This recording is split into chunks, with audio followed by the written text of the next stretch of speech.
পথ হাঁটতেছি কিন্তু গরম। পিছনটা অনেক সুন্দর আছে, রুমের কাছ থেকেও দেখা যায়, বাতাস আছে। এই জায়গায় আসছে একটু ঠান্ডা, এই জায়গায় ঠান্ডা।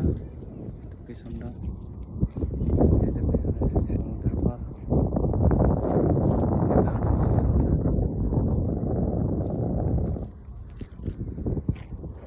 অনেকটাই ভালো লাগতেছে এখন গরমটার থেকে। সমুদ্রের পাড়ে ঘুরতে আসলাম। জোয়ার ভাটা, পানি কমে গেছে, এই যে পানি এখন অনেকটাই কমে গেছে জোয়ার ভাটা।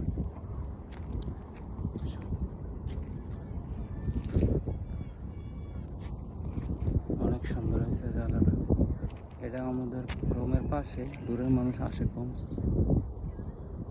শুধু আশেপাশে এদিকে যারাই আছে তারাই আসে। আমার রুমের কাছ থেকে কাছেই, কিন্তু এই জঙ্গলের জন্য একটু ঘুরে আসতে হয়। তারপরেও ভালো লাগে সপ্তাহে একদিন ঘোরার জন্য। আশেপাশে একটা জায়গা আছে, ঘুরি। সবসময় দোকানে ডিউটি করে তো ভালো লাগে না, একটু বাইরের সপ্তাহে একদিন ঘুরলে ভালো লাগে। ঘুরতে আসলাম, জায়গাটা অনেক সুন্দর আছে, সমুদ্রের পাড়ে, বাতাস প্রচুর। আমি এখন যাবো সমুদ্রের পাড়ে। প্রায় সন্ধ্যায় আসছে, সূর্য ডুবে গেছে।